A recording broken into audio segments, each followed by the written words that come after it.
Well, 1 week ago today, yes, 1 week ago, 11 people were murdered at the Tree of Life Synagogue in Pittsburgh. It was the worst anti-Semitic attack in American history, and I know that it was hard for you to sit back and watch what was going on that day. Yeah, it certainly was for the country. CNN's Allison Camerata is in Pittsburgh, and she got rare access to Jewish leaders and attended a private Shabbat service and dinner last night.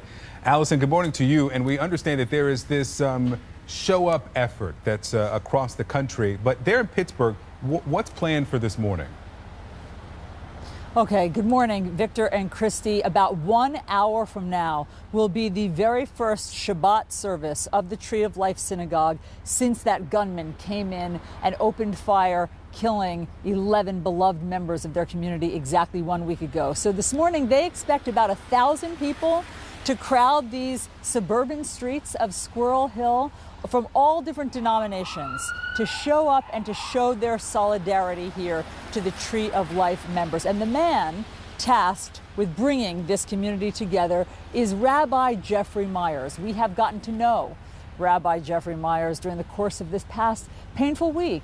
So he invited us here to Squirrel Hill, to his home. He wanted us to see this community. He wanted us to see the scene of the crime and to see the place of healing. These just showed up. Oh. We didn't put them here. They just showed up. They just organically showed up, and these are the names of the victims. These are all the names of the victims, and it just showed up.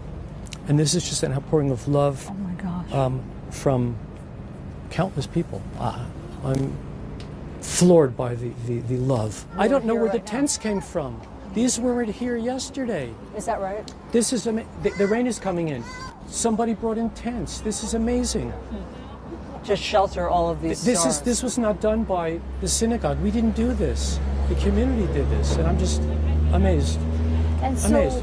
What is it like for you to walk around here just 6 days after you ran for your life from this building? It was painful. It still is. It's painful. I mean, I know it's part of the grieving process, but you know, I'm a witness. I'm a victim and I'm a survivor, and I'm also a pastor, but I'm also a human. And I stand here and I'm in pain. Are you scared when you see this building? No, do you feel... I'm not scared. I'm angry. How dare you defile our holy space? What made you think you could ever do that? How would you feel if someone did that to your mother's house of worship? How would you feel? And those are questions he's going to have to deal with. But you sense anxiety and fear from the community. Yes, they're afraid. They're afraid this is going to happen again. Yeah. You know, you've been so stoical on national TV, and you have given your message of love and to tone down the hate, but I just wonder, do you have moments where you break down, or are you still on adrenaline? I'll give perfect example.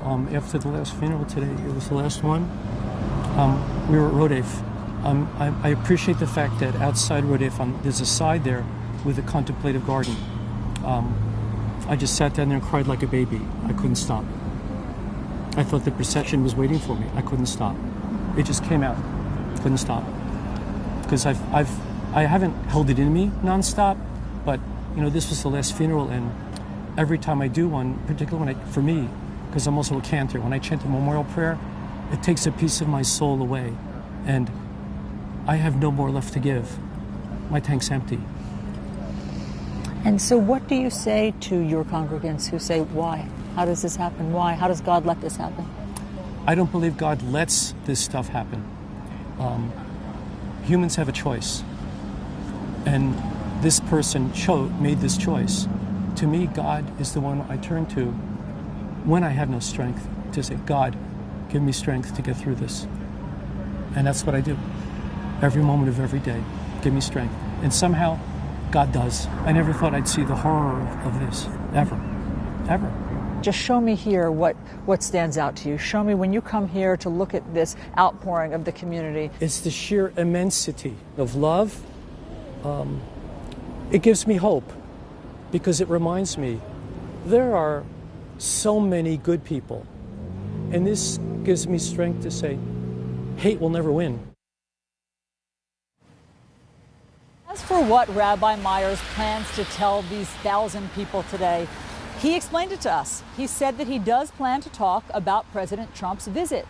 He said that there are so many people who don't understand why he would welcome President Trump here after President Trump's heated rhetoric. And there are so many people who blame President Trump's heated rhetoric for acting as they told us, quote, an accelerant to the violence here. And so what Rabbi Myers says that he plans to tell them is that the Bible teaches us to welcome the stranger and to offer the stranger food and water and comfort, whether that stranger is a refugee or the President of the United States. And so Rabbi Myers says that he plans to just model that biblical behavior today for everyone. He plans to preach love.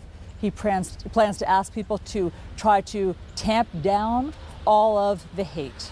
And that's the message that he wants to get out to the world, as he has all week. And just on a personal note, he did invite us to this lovely Shabbat dinner last night where we got to see this close-knit community up close for ourselves. And it was so beautiful to see how Pittsburgh has come together. There were a whole bunch of kids there, from babies to teenagers, who say that they are big fans of New Day. And they are Gabriella, Seth, Zev, Adi, Benji, Izzy, and Ellen, and they wanted to know if I would ever say their names on New Day, and I said I thought that Christy and Victor might just let me do that. So thank you guys, and I will see you after we go in for this Shabbat service. We would never take that away from you. And Mike Hyman, how gracious he is to let us all into these moments where we can all really learn what is left for these people and how to move forward. Alison Camerata, great job. Thank you so much.